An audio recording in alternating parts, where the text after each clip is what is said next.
मैं सवाल पूछता हूँ तो वो होते हैं इस नौइयत के कि हाउ, व्हेन एंड व्हाई। बस सवालात में जब मैं उससे सिर्फ इंफॉर्मेशन को रीद रहा होता हूँ, मैं ऐसे सवाल नहीं करता जिससे ये साबित हो कि मैंने पहले से डिसाइड कर लिया कि तुम गलत और वो ठीक है।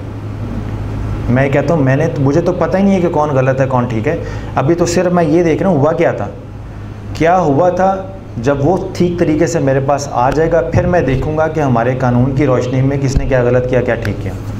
तो जब वो पूरी बात कर लेता है आराम से, और उसमें 95% मेरी मेहनत सिर्फ उसको इस बात पर रोकने में होती है कि जज्बाती जुमले नहीं बोलो, उसका इस हकीकत से कोई ताल्लुक़ नहीं है। तुम्हारी इससे पहले कहाँ लड़ाई हुई थी उसका भी इससे कोई ताल्लुक़ नहीं है। सिर्फ इस जगह पे आओ, इस केस पे आओ। तो जब मैं उसके एक पेज उससे बात करके फिल करता हूँ तो उसके 90% उसका बुखार जज्बात का बैठ चुका होता है। उसको पता चल जाता है कि यहाँ मेरे जज्बात नहीं चल रहे, ठीक है।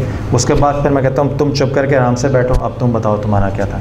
उससे भी लेके मैं करता हूँ। तो दोनों की स्टेटमेंट आ गई, दोनों की स्टेटमेंट सिर्फ वाक़यात के हवाले से है। फिर दोनों में स्टेटमेंट मेरे चूँकि सामने होती है तो मैं देखता हूँ कि कहाँ पे क्लैश है वाक़यात का। फिर मैं क्रॉस क्वेश्चनिंग करता हूँ दोनों के सामने, ताकि अगर कोई बताने में बात भूल गया है या इसने कोई बात गलत कही है, फिर मैं अपनी जजमेंट को आहिस्ता आहिस्ता एक्सरसाइज करता हूँ। कॉन्फ्लिक्ट मैनेजमेंट की बात कर रहा हूँ। तो पौना घंटा, 1 घंटा, 1.5 घंटा डिपेंडिंग ऑन द सिचुएशन मैं सिर्फ और सिर्फ फैक्ट्स निकालता हूँ पूरे रोने धोने में से। रोने धोने पे बिल्कुल नहीं तवज्जो करता। उसकी मेन वजह ये है कि अगर आप रोने धोने पे जाएंगे कॉन्फ्लिक्ट मैनेजमेंट पे, एक दो बंदों का झगड़ा हो गया, आप एज अ पास्टर बीच में बैठ के सुलह करा रहे हैं, तो रोने धोने वाले को सारे कहेंगे यार इसके साथ बड़ी ज़्यादती हुई है, पता चला बेड़ा गर्क भी उसी ने किया, ठीक है ना। तो रोना धोना किसी के सही होने की अलामत नहीं है। कॉन्फ्लिक्ट मैनेजमेंट पे जो चीज़ मैंने बाइबल में अप्लाई की उसमें देखा कि बाइबल मुक़द्दस कहती है कि जब आप किसी से बात कर रहे हो तो अपनी अकल और अपने जज्बात के दरमियान बैलेंस रखें। ना अकल को जज्बात पे हावी होने दें, ना जज्बात को अकल पे हावी होने दें। एग्जैक्टली यही सारी थ्योरी आपको कॉन्फ्लिक्ट मैनेजमेंट की सारी किताबों में अंग्रेज़ी की मिलेगी। उन लोगों ने भी इसको एक्सेप्ट किया जिन्होंने जो मज़हब पे यकीन ही नहीं रखते। अब यही थ्योरी मैं आपको बाइबल मुक़द्दस में से देता हूँ। इसका 1 कुरिन्थियों है और चैप्टर नंबर है 13।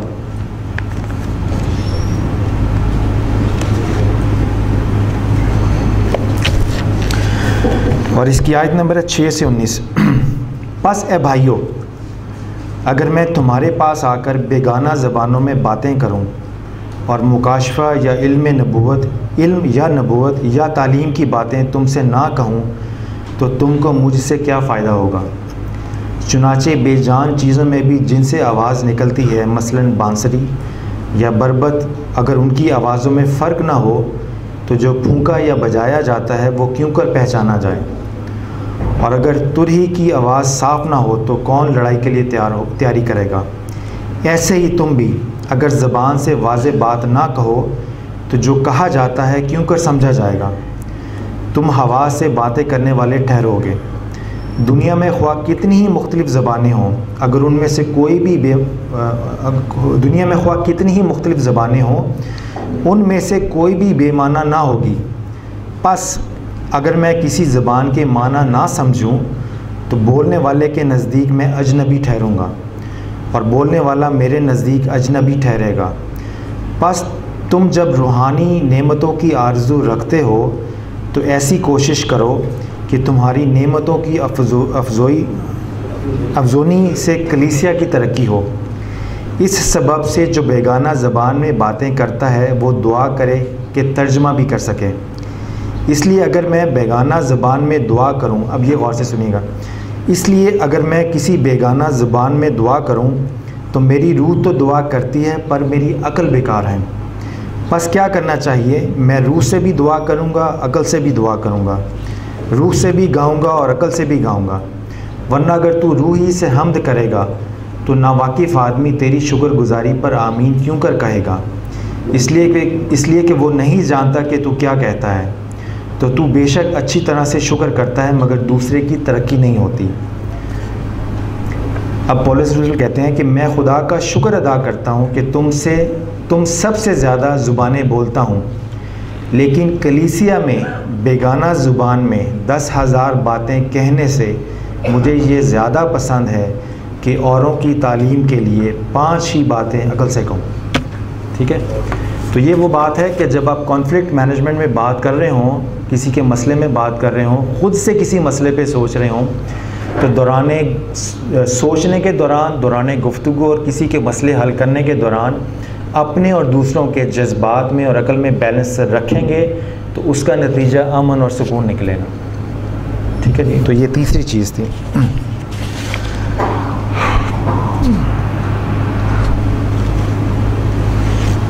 इस तरह अगर आप चलते जाएं तो कॉन्फ्लिक्ट मैनेजमेंट का मैंने कहा कि बहुत लंबा टॉपिक है, इस पे बेशुमार आयतें भी हैं, थ्योरीज़ भी हैं। अब आप 5 चीज़ें नोट कर लें जो अक्सर बुक्स में भी आती हैं, वो यानी सिर्फ लिखवा देता हूँ, और मेरे ख़्याल में आप माशाल्लाह सारे अपनी अपनी फील्ड में एक्सपर्ट्स हैं। नंबर 1 तो ये है कि जब आप किसी कॉन्फ्लिक्ट को मैनेज करने लगें, नंबर 1 बात आप देखिएगा कि सबसे ज़्यादा ध्यान, सबसे ज़्यादा टाइम स्पेंड जो करते हैं, जो मैं भी करता हूँ अपने ऑफिस में, कि मैं कॉन्फ्लिक्ट को अंडरस्टैंड करने पे करता हूँ। अक्सर कॉन्फ्लिक्ट इस बात पर होते हैं कि एक ने दूसरे की बात ही नहीं समझी होती। जब मेरे ऑफिस में 2 एम्प्लॉइज़ आते हैं और वो लड़ रहे होते हैं तो मैं बिठा के आराम से उनकी बात सुनता हूँ। तो जब मेरा काम सिर्फ आराम से बिठा के बात सुनना जब होता है और उसको भी उसकी बात आराम से जब सुनने का मौका मिलता है तो पता चलता है कि कॉन्फ्लिक्ट सिरे से था ही नहीं, उसने बात ऐसी कही, उसको समझ कुछ और आई।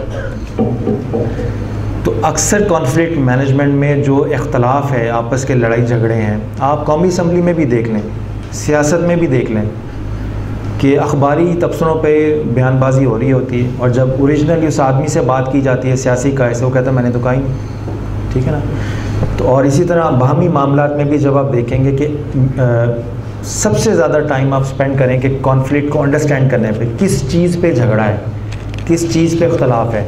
और जब आप उस तक पहुंच जाएंगे तो मेरे ज़ाती तजर्बे की रोशनी में मैंने ये देखा है कि 90% वो इख्तलाफ होता ही नहीं है। वो सिर्फ इस बात पे झगड़ा हुआ है कि उसने कहा कुछ, उसने जो कहा है वो इस अंदाज से कहा है कि दूसरे को समझ कुछ और आई है। तो अंदाज़े बयां पे झगड़ा है, जो कहा गया उस पर नहीं, बस इस बात पे झगड़ा होता है सारा। नंबर 1। नंबर 2 बात कि जब आप कॉन्फ्लिक्ट मैनेजमेंट पे तहकीक कर रहे हों कि हुआ क्यों है, तो 3 तरह के सवाल पूछें, व्हेन, हाउ एंड वाई। बस कब हुआ उसकी डिटेल ले लें, किस तरह से हुआ, क्या बात हुई थी और क्यों हुआ। बस इन तीनों सवालों के अलावा जब आप ख़ुद से कोई ऐसा जवाब पूछने की कोशिश करें जिसमें खुदा न खास्ता सुनने वाली एक पार्टी को ये तासुर मिल गया कि आप उसके ऑलरेडी पहले से ही मुखालिफ हैं, तो वो कॉन्फ्लिक्ट नहीं होगा, वो बस बेड़ा गर्क होगा।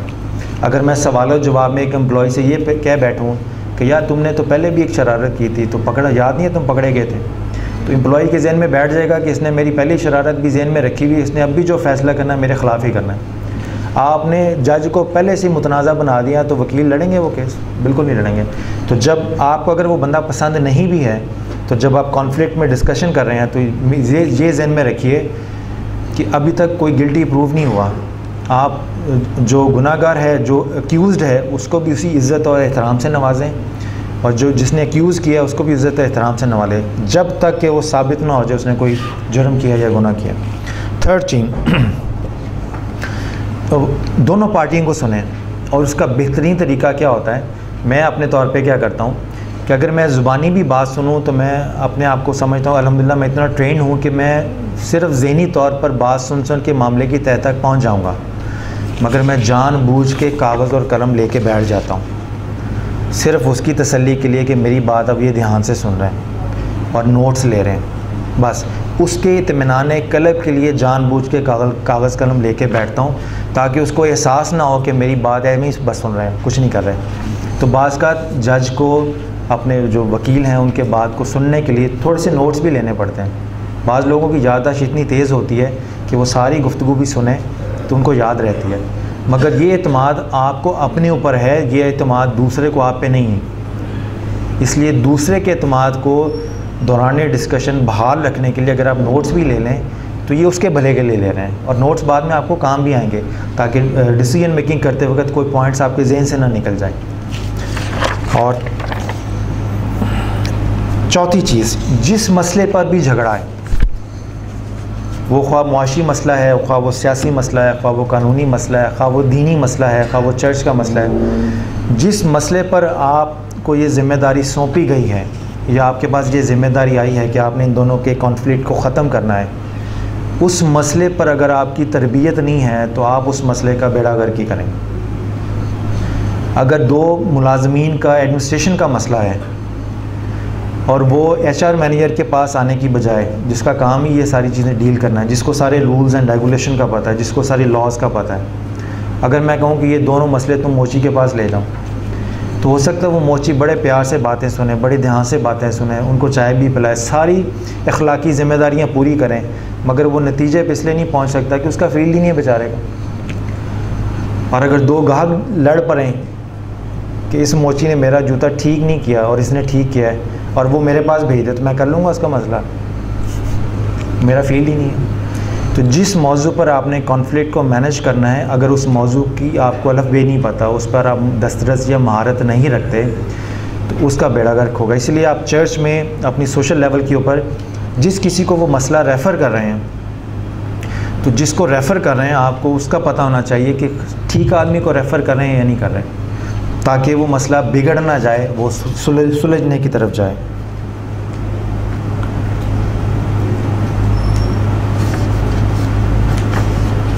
और पांचवी बात,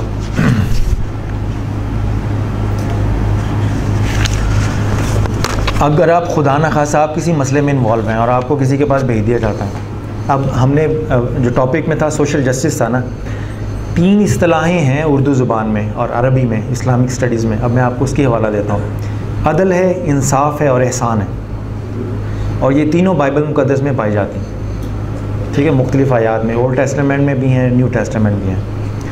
हम जब कॉन्फ्लिक्ट मैनेजमेंट की तरफ आते हैं तो बाज़ का मिसाल के तौर पे हमारे पास 100 रुपये है, तो इंसाफ ये होगा कि हमने 50 इसको दे दिए, 50 इसको दे दिए, इंसाफ हो गया। अदल ये होगा कि आपने 50-50 अमाउंट तो डिस्ट्रीब्यूट कर दी, मगर इसको जो 50 मिले ये तो बैचलर है और उसको जो 50 मिले उसके 4 बच्चे, तो आपने अमाउंट को डिवाइड करना इंसाफ समझा है, मगर उनकी रिस्पॉन्सिबिलिटीज़ को कंसिडर नहीं किया, वो अदल नहीं हुआ, इंसाफ हो गया। तो अदल ये होगा कि आप जब रिस्पॉन्सिबिलिटीज़ को देखेंगे तो उसको 75 रुपये दें, उसको 25 दें, ये अदल है। और एहसान ये होगा कि जिसको 25 मिले हैं वो उसकी रिस्पॉन्सिबिलिटीज़ का ख्याल करते हुए अपने हक़ से दस्तबरदार होकर उसके कहें कि आप पर माली बोझ ज़्यादा है, मैं बैचलर हूँ, मैं किसी और जगह से अपनी अरेंजमेंट कर लूँगा, मुझे मसला नहीं, मगर मेरे ये 25 भी आप रखें ताकि आपके ज़िम्मेदारियों का, आपकी परेशानियों का बोझ कम हो। तो वो माशरा कभी तरक्की नहीं कर सकता जो इंसाफ पे कायम हो, ये भी ज़हन में रखें। और वो माशरा भी हमेशा प्रॉब्लम्स का शिकार रहेगा जो अदल पे कायम हो। अदल तो हो जाएगा, ठीक है, मगर उसमें लोग अदल मांगेंगे, एहसान कोई नहीं करेगा। एहसान वो नहीं है उर्दू ज़ुबान वाला स्लाइड आ जाए तो, एहसान वो उर्दू ज़ुबान वाला नहीं है कि किसी पे एहसान कर दिया, नहीं, ये वो नहीं। एहसान ये है कि किसी की मोहब्बत में, किसी की भलाई के लिए अपने हक़ से दस्तबरदार हो जाना। यानी अगर हम उर्दू वाला एहसान समझेंगे तो उसमें हमारी अना पुख्ता होगी ना कि मैंने इस पे एहसान कर दिया, नहीं, ये नहीं। ये है कि मैंने खुदा के लिए, यीशु मसीह के लिए, खुदा यीशु मसीह की खुशी और कुर्बत पाने के लिए मैंने इस बंदे की भलाई के लिए अपने हक़ से भी दस्तबरदार हो जाता हूँ। तो अगर हमने अपनी कलीसिया को अच्छा रखना है, अपने चर्च को अच्छा रखना है, अपनी क्रिश्चियन कम्युनिटीज़ को अच्छा रखना है, अपने मुआशरे को अच्छा रखना है, तो हमें एहसान की रविश अपनाना पड़ेगी। और कभी अगर आप एहसान से गिर भी जाएं मिसाल के तौर पे, तो अदल पे तो फिर भी कायम है ना, और अगर अदल से गिर जाएंगे तो इंसाफ पे आ जाएंगे। तो मुराद ये है कि इंसान अपने कंडक्ट में, अपने रोज़मर्रा के मामूलात में एहसान के दर्जे पर फाइज़ रहे। कोशिश ये करे कि मैं एहसान के दर्जे पर फाइज़ रहूँ, ताकि अपने भाई की परेशानियों में अपने हक़ से अगर मुमकिन हो सकता है तो अपने हक़ से भी निकाल के कुछ उसके अकाउंट में डाल दूँ, ताकि वो अपनी परेशानियों से एहसन तरीके से निकल सके। तो ये सारी चीज़ें ऐसी होती हैं। इस्लाम एंड क्रिश्चियनिटी में एक चीज़ कॉमन है, वो ये है कि इस्लाम एंड क्रिश्चियनिटी इंसाफ और अदल की नहीं बल्कि एहसान की तलकीन करते हैं। अगर आप अंजील मती में चले जाएँ तो बेशुमार जगह पे ऐसा है कि गाल के बदले गाल, अगर अपना चोगा भी उठा के तुम किसी को दे दो तो ये एहसान ही है और कुछ नहीं है, ठीक है ना। तो अदल में जाएं तो जो आपके पास आपका राइट है, जो आपको ज़रूरत है वो आपके साथ रहेगा। मगर आप खुतबात मसीह में जाएं, अनाजील अरबा में, तो अगर हम उनको सारी तालीमात को निचोड़ें, जमा करें, तो वो सारी की सारी एहसान की डेफिनेशन में फ़ॉल करती है, वो अदल की डेफिनेशन में फ़ॉल नहीं करती। तो ये चंद एक चीज़ें हैं जो टाइम की वजह से मैंने सोचा कि कॉन्सेप्चुअल क्लैरिटी के पॉइंट ऑफ व्यू से आपके नॉलेज में होनी बहुत ज़रूरी हैं। वो चीज़ें जो आसानी से आपको नेट में मिल जाएंगी, इंग्लिश की किताबों में पढ़ लीजिएगा तो वो आप अप्लाई करेंगे। मगर इस सारी गुफ्तगू में मेरा फोकस ये था कि जब आप कॉन्फ्लिक्ट मैनेजमेंट में बैठें तो ध्यान कॉन्फ्लिक्ट पे ना दें। बस ये ख़ास जुमला है। अगर आप मेरी पूरी गुफ्तगू का निचोड़ चाहते हैं तो मैं आपको एक जुमले में दे रहा हूँ कि कॉन्फ्लिक्ट मैनेजमेंट में कॉन्फ्लिक्ट पे ध्यान दे के ना बैठें, कॉन्फ्लिक्ट मैनेजमेंट में मसीह पे ध्यान दे के बैठें। ये देखें कि आपके ऊपर एक ज़िम्मेदार है जो देख रहा है कि आप कर क्या रहे हैं, और फिर ये देखें कि अगर मैं इनके मसले हल कर देता हूँ तो उनको अपना शुक्रगुजार मत बनाएं। अगर आपका ध्यान कॉन्फ्लिक्ट पे होगा आपकी हैसियत फूल जाएगी कि जनाब ये मसले हल कराता है। नहीं, जब उनके मसले हल हो जाएं तो उनसे कि मसीह का शुक्र अदा करें, और अपना भी जाकर मसीह की बारगाह में शुक्र अदा करें जिसने आपको ये मौका दिया।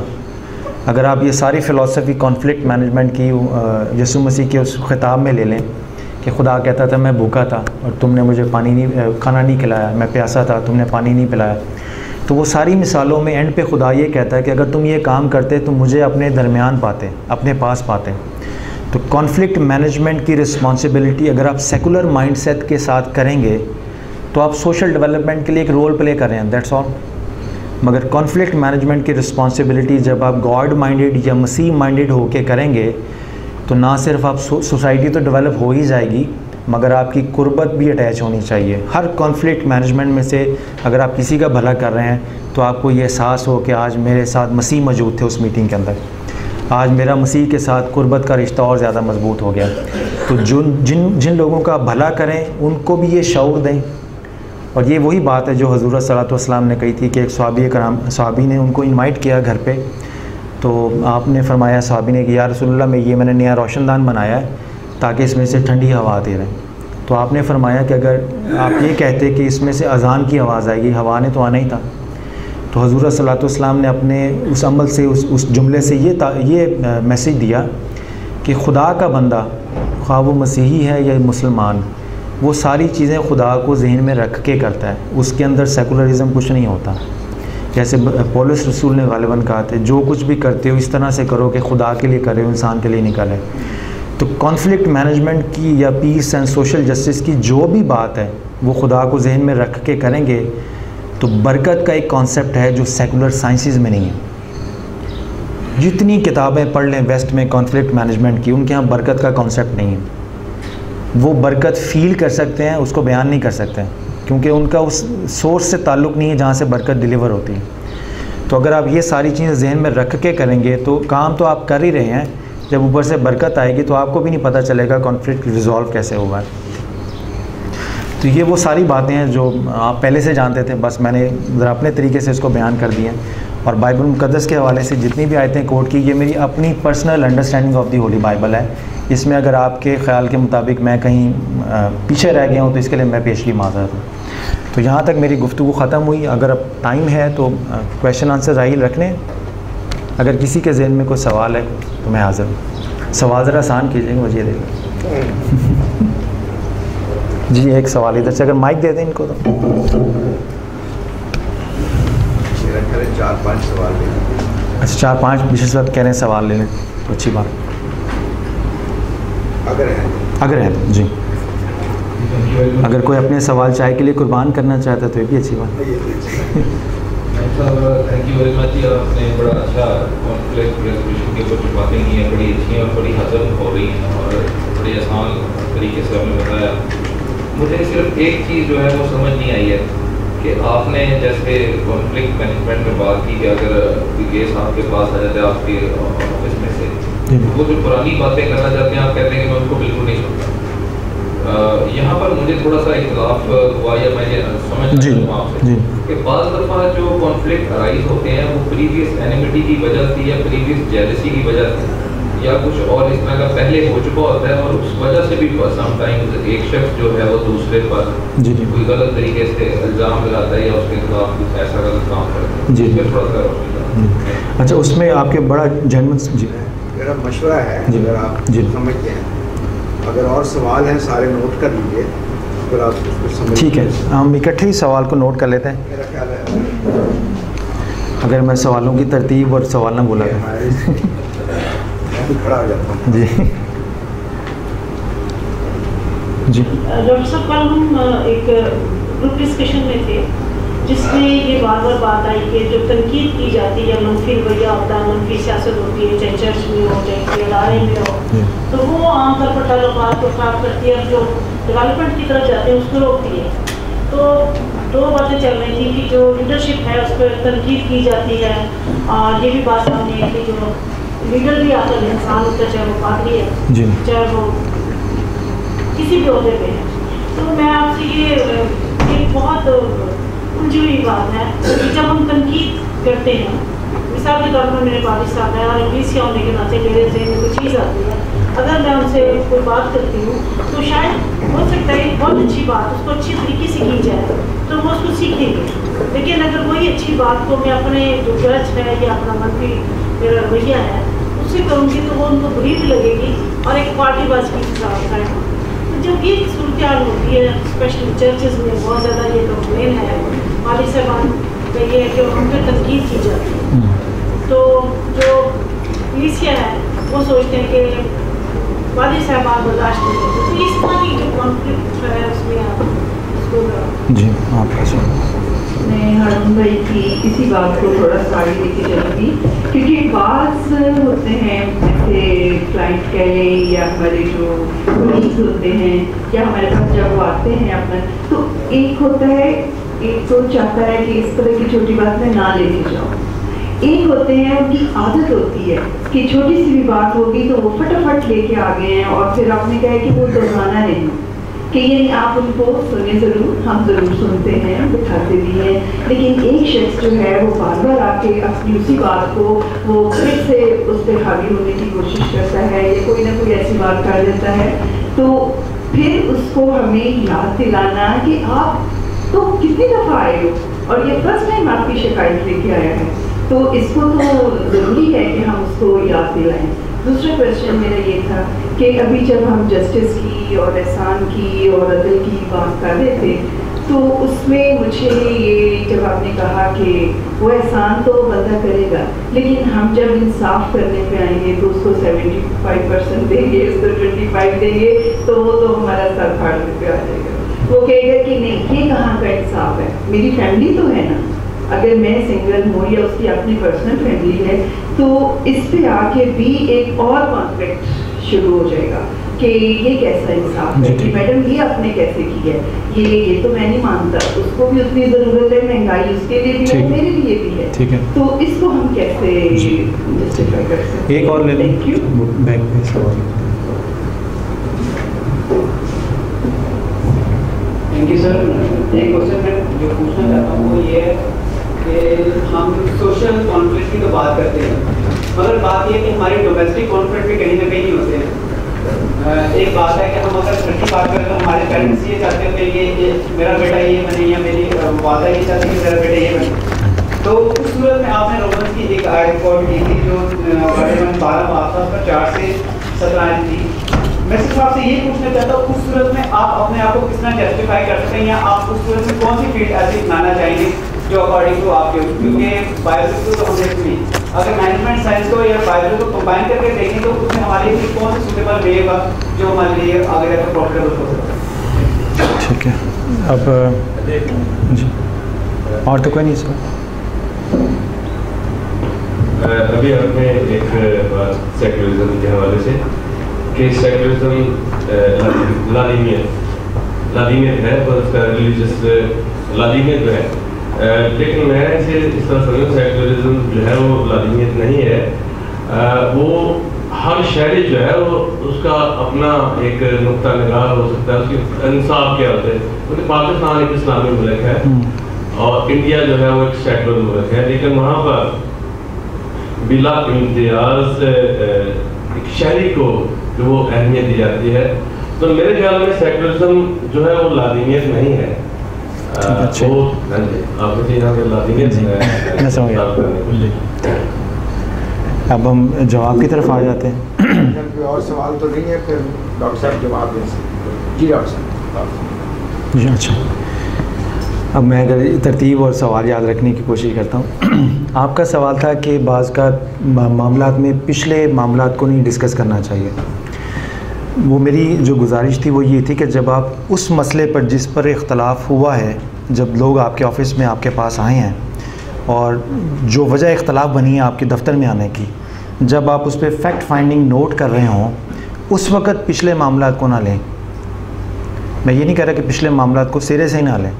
अगर वो इख्तलाफ पिछले मामलात से लिंक रखता है तो उसको ज़रूर लिंक को इस्टेब्लिश रखें, मगर वो पिछले मामलात फिर इस इख्तलाफ का बायस बने ना, तो ये जो मौजूदा इख्तलाफ का बायस बना है, इसके फैक्ट फाइंडिंग प्रोसीजर के दरमियान पिछली चीज़ें कोट ना करें, ताकि आपका फैक्ट फाइंडिंग प्रोसीजर जो है वो डिस्टर्ब ना हो। जब वो मुकम्मल हो जाए तो फिर इसको पिछले वाक़यात के साथ लॉजिकली लिंक करके देखें कि इस मसले में कौन कौन सी ऐसी बातें थीं जिसका पिछले मसले से ताल्लुक़ था। ये एक तो ये उसमें ये चीज़ है। दूसरी बात है कि अक्सर बाज़ होता ही है कि अभी जब सवालों जवाब के दरमियान एक तजवीज़ मेरे जहन में आई कि मेरे ख़्याल में हर मौलवी को, मैं अपने मस्जिद में कहता हूँ और मेरे ख़्याल में हर पादरी को एक कुछ कोर्स छोटा सा करवा दें ह्यूमन रिसोर्स मैनेजमेंट का। और ये कोर्स इसलिए भी ज़रूरी होता है कि एडमिनिस्ट्रेशन को हैंडल कैसे करना है। हमारे यहाँ जब बड़े बड़े एक्सपर्ट टेक्निकल हमारे पास हैं हमारी ऑर्गेनाइजेशन में, मगर जब कोई एडमिनिस्ट्रेशन का जब कॉन्फ्लिक्ट का मामला आता है तो वो सिर्फ मुझे ही भेजते हैं, इसलिए कि ये मेरी फील्ड है, मैं इसमें एक्सपर्ट हूँ। तो मेरे ख़्याल में हर उस आदमी को जिसके ज़िम्मे कुछ लोगों की ज़िम्मेदारी है, उसको किसी न किसी हद तक, और हर पादरी को, हर पास्टर को ह्यूमन रिसोर्स मैनेजमेंट का कोई एक आध शॉर्ट कोर्स ज़रूर करवा दें, ताकि उसमें इंक्वायरी क्या होती है, लोगों को कैसे हैंडल करना है, ये ख़ास चीज़ें होती हैं, ये टेक्निकल स्किल्स होती हैं। ये जनरल एबिलिटीज़ के साथ जब तक मिलेंगे नहीं तो इन मामलात में बेहतरी नहीं आएगी। अच्छा, उसमें आपका हो गया जवाब। आपका मैडम क्या था सवाल? जो पादरी साहब हैं वो सोचते हैं कि पुलिस यहाँ पर ओके, तनकीद के हवाले से देखिए, मेरी ऑर्गेनाइजेशन में सबसे ज़्यादा तनकीद अगर होती है तो मुझ पे होती है। मेरा काम ही ऐसा है, मुझे कोई बंदा पसंद नहीं करता। ठीक है, बंदे रखने हैं तो मेरे थ्रू ही आएंगे, बंदे निकालने हैं तो मुझे ये फरीज़ा सर अंजाम देना पड़ता है। तो बाज़ ज़िम्मेदारियाँ ऐसी हैं जिसमें तलखियाँ शामिल हैं। अगर आप ये कहें कि मसीह पे कोई तनकीद ही ना करे तो वो क्या करते फिर? वो घर बैठ जाते, फिर तबलीग ही ना करते हैं। ठीक है ना? तो जब आप सीधे रास्ते पे निकलेंगे, लामुहल्ला आप पर तनकीद होगी। अब सवाल ये है कि नाजायज़ तनकीद का क्या करें जो आप पे होती है।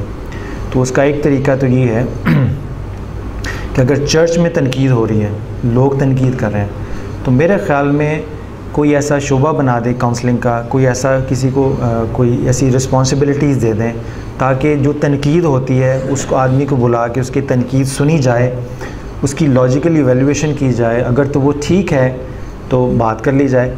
मेरे दफ्तर में क्या होता है, मिसाल के तौर पे एक एम्प्लॉई अपने बॉस से खुश नहीं है और उसका दिल करता है उसको बुरा भला कहे। ठीक है, ये बुरा भला इस सेंस में कहे कि बॉस ने काम कहा हुआ है और उसने उसके मुताबिक वो काम कर दिया, मगर शायद थोड़ा सा उसमें अपना अंदाज भी डाल दिया, तो बॉस नाराज़ हो गया, उसने बुरा भला कहा। अब वो मेरे पास आया परेशान होता हुआ कि सर मैंने इनकी रिक्वायरमेंट के मुताबिक ही काम किया, फिर भी मुझे डांट पड़ गई। तो मैंने कहा तुमने कोई तब्दीली की थी? जी हाँ, मैंने ये काम में तब्दीली की थी। तो मैंने कहा डांट तो पड़नी थी। तो कहता सर वो मैं अगर उनकी फॉलो करता है इंस्ट्रक्शंस को तो ये काम ख़राब होता। तो मैंने उसी वक्त ख़ुद से डिसाइड कर लिया कि ये काम इस तरह से होना चाहिए। तो मैंने कहा अब तुम अपने बॉस के पास जाओगे, उसको बुरा भला कहोगे तो मामला और ज़्यादा ख़राब हो जाएगा, तो क्या करोगे? तो मैं जो एडवाइस करता हूँ अपने एम्प्लॉइज़ को, वो मैं ये कहता हूँ कि तुम अपने बॉस के पास जाओ और उससे कहो कि सर मुझे एक रहनुमाई चाहिए अपने एक मामले में, तो मुझे समझ में नहीं आ रहा है मैं क्या करूं, तो मैं चाहता हूं आपसे रहनुमाई ले लूं ताकि गलती का इम्कान कम हो जाए। तो जब किसी से मशवरा लेने जाएंगे तो बुरा तो नहीं लगता ना। तो वो जब एम्प्लॉई उसके पास जाएगा तो फिर मैं कहता हूं उससे ये कहना कि सर वो फ़लाँ काम आपने मुझे इस तरह करने के कहा था, उसमें मैंने ये समझा तो ये अपने अंदाज से कर लिया और उस पर फिर मुझे आपसे डांट भी पड़ी। तो मैं मशवरा ये लेना चाह रहा हूँ कि अगर नेक्स्ट टाइम ऐसी कोई सिचुएशन आ जाए तो आप मुझे गाइड करें कि मैं क्या करूँ, ताकि नेक्स्ट टाइम वो दोबारा रिपीट ना हो मिस्टेक। उसमें क्या होगा कि जब आप मशवरे के अंदाज़ में उसको बयान कर रहे होंगे कि आपने लास्ट टाइम क्या किया था, उसकी खामी बता रहे होंगे मशवरे के अंदाज़ में, तो एक उसको सुनने में बुरी नहीं लगेगी। और दूसरा ये है कि वो नेक्स्ट टाइम के लिए भी आपको बता देगा कि नेक्स्ट टाइम करना क्या है मैंने। तो मशवरे के अंदाज़ में आप रहनुमाई भी ले सकते हैं, मशवरे के अंदाज़ में आप उसको बता भी सकते हैं। मामला सिर्फ यहाँ बिगड़ता है कि जहाँ आपने रहनुमाई लेनी होती है वहाँ गुस्से और नफ़रत का इजहार कर देते हैं। और तीसरी चीज़ ये है कि अगर अब हम इस सिचुएशन को लेते हैं कि वो बंदा है ही बुरा, पादरी है, बॉस है, मौलवी है, जो कुछ भी है ही बुरा, क्या करेंगे। तो उस सिलसिले में हमारे यहाँ मैनेजमेंट साइंसेस में 3 चीज़ें चलती हैं कि 3 चीज़ें होती हैं वो बड़ी खुश नसीबी से ज़िंदगी में खुश नसीबों को मिलती हैं। अच्छे माँ बाप, अच्छी बीवी और अच्छा बॉस, ठीक है ना। अगर जिसको तीनों मिल जाए उसके लिए समझे ज़मीन में जन्नत है। किसी को अच्छा बॉस मिलेगा तो बीवी ऐसी होगी कि बस अल्लाह ही हाफ़िज़। और हमारे एक दोस्त मजाक में कहते हैं कि शादी से पहले वो सोचता है कि मेरी सारी ज़िंदगी की मसले मसाइल ख़त्म हो जाएं अगर ये औरत मेरी ज़िंदगी में आ जाए, और 25-30 साल बाद सोच रहा होता है कि मेरे सारी ज़िंदगी के मसाइल ठीक हो जाएं अगर ये एक निकल जाए। तो अच्छा बॉस बड़ी मुश्किल से मिलता है। ज़िंदगी में अक्सर व बेशतर आपको टेढ़े बुरे या सेमी बुरे यादे बुरे के साथ गुजारा करना पड़ता है। तो जो लोग बॉस को ठीक करने की जद्दोजहद में नौकरी करते हैं वो हमेशा नौकरियां बदलते रहेंगे। बेहतर ये अपनी तबीयत बदल लें, बेहतर ये ख़ुद सब्र और तहम्मुल का कर लें, इखलाक का कर लें। तो ये ऐसे तरीके होते हैं कि बाज़ कात आप इस पोजीशन में नहीं होते कि जो आपको विरासत में मिला आप उसको चेंज कर दें। बाज़ कात तो ख़ुद को आपको चेंज करना पड़ेगा। और किसी को किसी की बुराई पे आगाह करना भी एक फ़न है। तो अगर आप समझते हैं या आपके एम्प्लॉय समझते हैं कि हमें गुस्सा ज़्यादा है, फ़न कम है, तो ये गुस्सा किसी ऐसे आदमी को ट्रांसफ़र कर दें जिसको वो फ़न आता हो। क्योंकि बात सुलझाना मकसद है, बात बिगाड़ना मकसद नहीं है। वो आदमी अगर पादरी के मनसब पर फायज़ है तो आपकी गाली गलोच से आप अपने ही आपको गंदा कर रहे होंगे, ठीक है। मेरी एक वीडियो है यूट्यूब पे जो पिछले दिनों भी अपलोड हुई है, उसका नाम है how to be beautiful without being beautiful, ठीक है। उसका सिर्फ एक टिप मैं बता देता हूँ जो आपको कॉन्फ्लिक्ट मैनेजमेंट में भी और इनके केस में भी काम आएगा।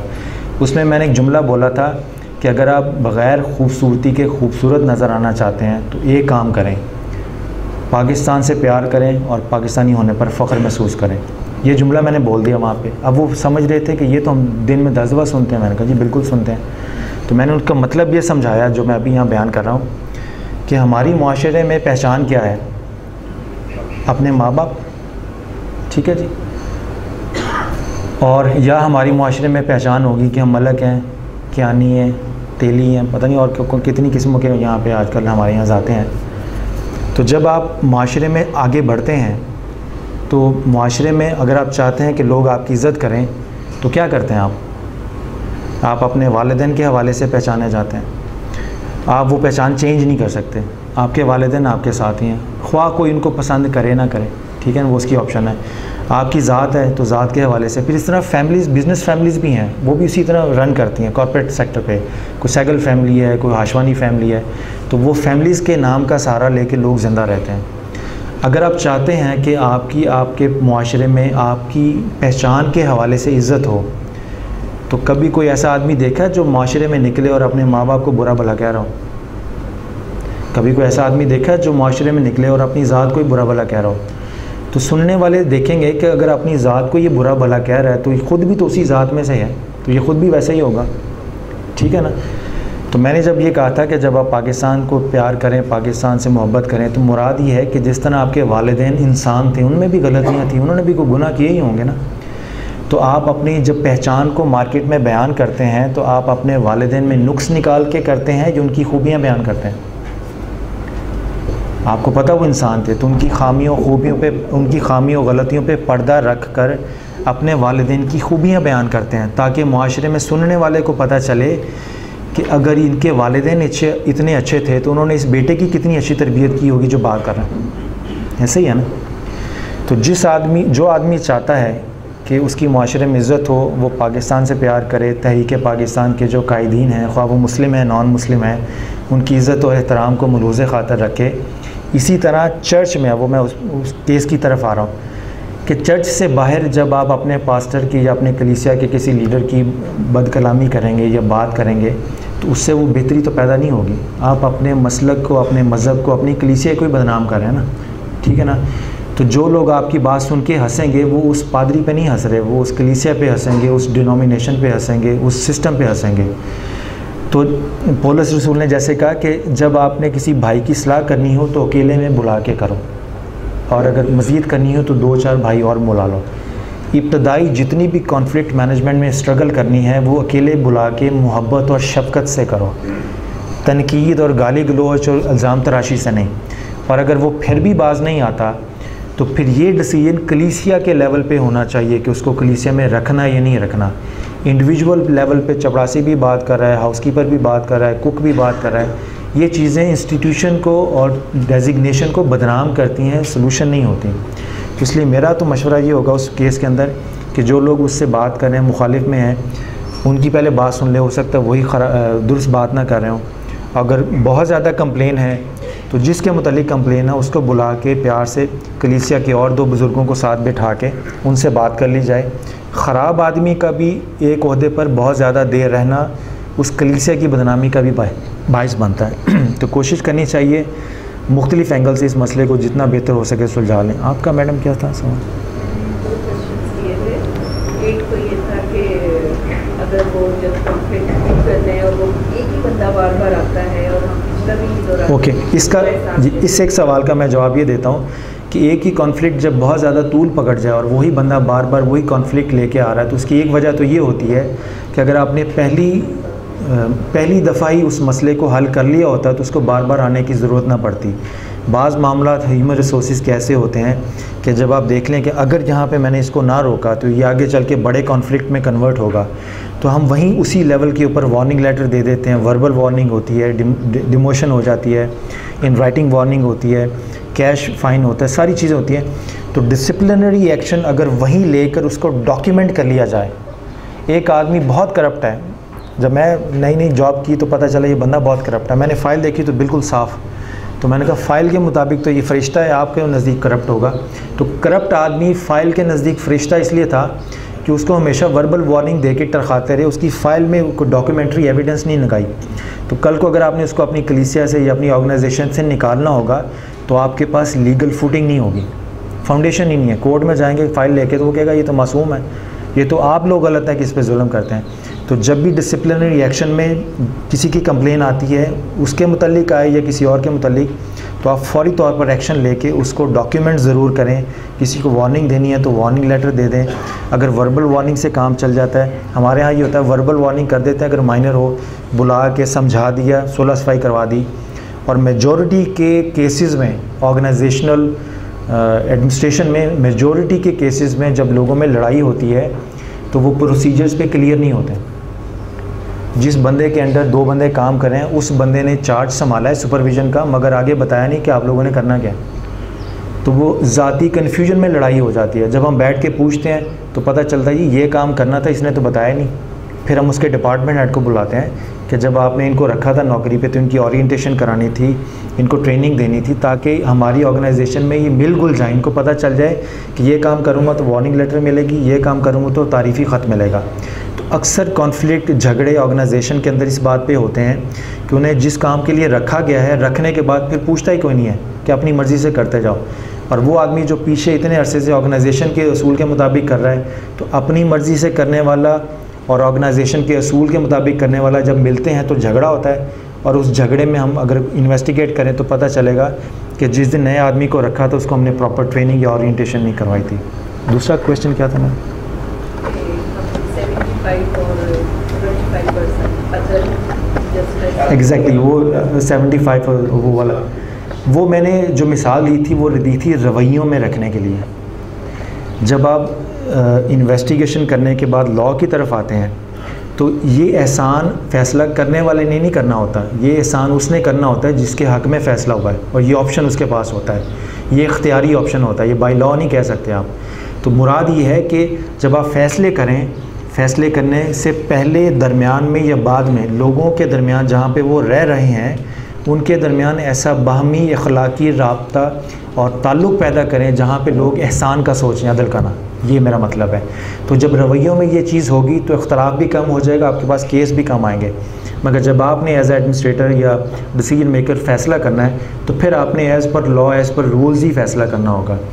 अब फ़ैसला उसके मुताबिक कर दिया, उससे पहले अगर आपकी ऑर्गेनाइजेशन में जनरल एनवायरनमेंट लोगों का ये होगा कि वो एक दूसरे के दुख दर्द का सोचेंगे, तो ये डिसीजन कि तुम ये कर लो, आप कहेंगी तो वो इलीगल हो जाएगा, आप कहेंगी वो अनएथिकल हो जाएगा, क्योंकि आप उसको एक ऐसे काम पर उकसा रही हैं जो वो नहीं करना चाह रहा।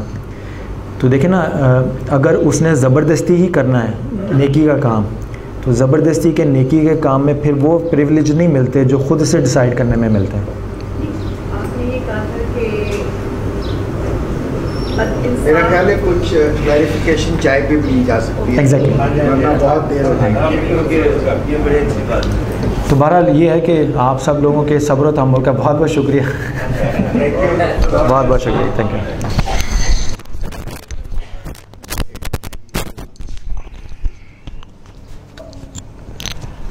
मुझे यकीन है कि आज सुबह से जो सीरीज़ चल रही हैं, इबादत से, बाइबल स्टडी से, फिर नौजवानों से और फिर डॉक्टर साहब, मेरा ख्याल सारों की कोई ना कोई लिंक बनती गई है और इंटरकनेक्शन रहा है हर एक पॉइंट का, हर एक गुफ्तगू का। और मेरे लिए तो ज़ाती तौर पर ये सेशन और पिछले सेशन बहुत मुफीद साबित हुए हैं। वेरी लर्निंग सेशंस थे, एजुकेटिव सेशंस थे और एक नई सोच। हमने डॉक्टर साहब को 2-3 दफ़ा सुना है मुख्तलिफ़ सब्जेक्ट्स के ऊपर, लेकिन शायद काउंसिल के बहुत से लोग हैं जिन्होंने पहली दफ़ा डॉक्टर साहब को सुना है। कितने हैं जिन्होंने पहली दफ़ा सुना है डॉक्टर साहब? सो काफ़ी लोग हैं जिन्होंने डॉक्टर साहब को पहली दफ़ा सुना है और बहुत अच्छे मुसलमान हैं, आपने देख ही लिया है और उनकी गुफ्तगू से भी आपने अंदाज़ा कर लिया है। और किसी और मजहबी किताब का पढ़ लेना, इलामी किताब का पढ़ लेना आपके ईमान को कमज़ोर नहीं करता और करना नहीं चाहिए। अगर आपका ईमान कमज़ोर हो जाता है किसी और किताब को पढ़ने से, तो फिर बुनियादी तौर पे आपका ईमान बहुत वीक है या है ही नहीं है। क्योंकि अगर आप स्लिप एंड स्लाइड करते हैं तो आप कहीं पर पुख्ता नहीं हैं। तो कभी कभी शायद कई एक लोग जो बहुत मजहबी होते हैं वो कहते हैं जी हमने बाइबल नहीं पढ़नी या बाइबल को नहीं देखना, या कई बहुत से क्रिश्चियंस भी ऐसे हैं ये हमने कुरान को हाथ ही नहीं लगाना। लेकिन मैं समझता हूँ कि खुदा की मर्ज़ी को समझने के लिए, इंसान के रवैयों को समझने के लिए, उसके तौर तरीक़ों को समझने के लिए कई दफ़ा हमें एक दूसरे के ईमान की बुनियाद की जो किताबें हैं उनको पढ़ना बड़ा हेल्पफुल होता है, एक अमन के लिए, एक रिश्तों के लिए, कॉन्फ्लिक्ट रेजोल्यूशन के लिए भी। अब डॉक्टर साहब हमसे बात कर, उनको पता था कि वो अकेले मुसलमान हैं और बाकी सारे मसीही हैं, कोई ऐसी वैसी बात कर गया तो ये सब मेरे सिर पर चढ़ जाएंगे। तो उन्होंने बड़ा अच्छा तरीक़ाकार निकाला कि मैं न्यू टेस्टामेंट से ही आपका काम कर दूँगा। अब अगर उन्होंने ना पढ़ा होता तो वो नहीं कर सकते थे ये। So the credit goes to the point that he read the Bible and the New Testament, और फिर उसको उन्होंने अपनी समझ के मुताबिक इतराफ़ के साथ, भाई ये मेरी समझ है, हो सकता है आप मुझसे ना अग्री करें, मैं इसकी इंटरप्रिटेशन ऐसे कर रहा हूँ। सो इसके लिए हम डॉक्टर साहब आपका शुक्रिया भी अदा करते हैं और आपको फिर तकलीफ़ देंगे और ज़रूर बुलाएंगे, आपसे सीखने की कोशिश करेंगे मुख्तलिफ़ ग्रुप्स में, मुख्तलिफ़ हमारी सेटिंग्स में। एक सवाल है जिसका जवाब नहीं मैं चाहता, लेकिन डॉक्टर साहब ने एक खलल मेरे दिमाग में डाली है, उसको थोड़ा समझना था कि बड़ा खुश नसीब है वो इंसान जिसके वालिदैन अच्छे हैं और जिसको अच्छी बीवी मिल जाए और जिसको अच्छा बॉस मिल जाए। चलो बॉस तो मुझे समझ आ गया और मुझे वालिदैन भी समझ आ गए, लेकिन आपने बीवी तक ही महदूद रखा, खावंद की कोई बात नहीं किया। उस खातून की बात नहीं की कि जिसको कोई गलत खातून मिल गया, खावंद मिल गया, वो क्या करेगा, करेगी बेचारी। अगर आपकी इजाज़त हो तो इस पे ये मेरी किताब थी कहीं इस्लाम मसीहत और मुकाबला में होता, जिसमें आपका था कि जब मैंने इसका इज़हार तशक्कुर लिखा तो इसमें लिखा था कि इस किताब में शामिल मवाद की तहकीक में जिस कदर ज़हनी यकसोई की ज़रूरत थी वो घर में इसी वक्त मुयस्सर आ सकती है जब आपकी शरीका याद भी मौजू की ज़रूरत और अहमियत से पूरी तरह आगाह हो। अब सुनिएगा, अल्हम्दुलिल्लाह हम इस एतबार से खुश नसीब हैं कि हमारी शरीका याद ना सिर्फ बासलाहियत हैं बल्कि इल्मी और फ़िक्री एतबार से किसी से पीछे नहीं। किसी मिज़ाज निगाह ने लिखा है कि शादी के बाद या तो आदमी मजसूब हो जाता है या फंसे। हम इस एतबार से खुश नसीब हैं कि हमारी शरीका याद को अल्लाह ने ये सलाहियत बख्शी है कि इसने हमें बगैर रियाजत और मुजाहिदा की इन दोनों हालतों से नवाजा। चले चाय पे और हमें वक्त मिलेगा। डॉक्टर साहब को हम एक छोटा सा अपना तोहफ़ा देना चाहते हैं। मुझे पता है 2 सवाल के जवाब नहीं आए, रोमन से आपने कोट किया था और आपने सेक्युलरिज्म का पूछा था, वक्त काफ़ी क्योंकि हो गया। चाय के वक्फे पे आप डॉक्टर साहब से प्राइवेटली भी बात कर सकते हैं। सो मैं अपने सेक्रेटरी साहब से दरख्वास्त करूँगा कि वो आएँ और डॉक्टर साहब को डायसिस की तरफ से, तमाम मेंबरान की तरफ से ये एक छोटा सा हमारा प्यार मोहब्बत का एक तोहफ़ा है। डॉक्टर साहब आपके लिए, आप इसे लीजिए, आप इसे। बहुत शुक्रिया,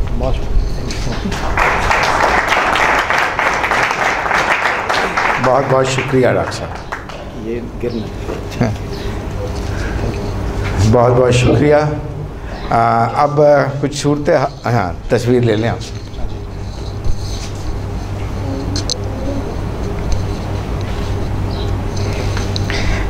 ये मैं अब दे दूँ आपको। अच्छा जी, अब आ गया है कि चाय के लिए हम काफ़ी लेट हुए हैं, तकरीबन 1.25 घंटा, कोई बात नहीं, लेकिन हमने चाय का टाइम ये चाय आ रहा है, ठंडी होगी कोई बात नहीं, उसको कोल्ड ड्रिंक समझ लीजिए। तो चाय के लिए हम वक्त लेंगे। आप 15 मिनट के बाद अगर आ सकते हैं, 20 मिनट के बाद आ जाइए, हम कोशिश करेंगे। मुझे पता सेटिंग का क्या इसके बाद नेक्स्ट सेशन जो है वो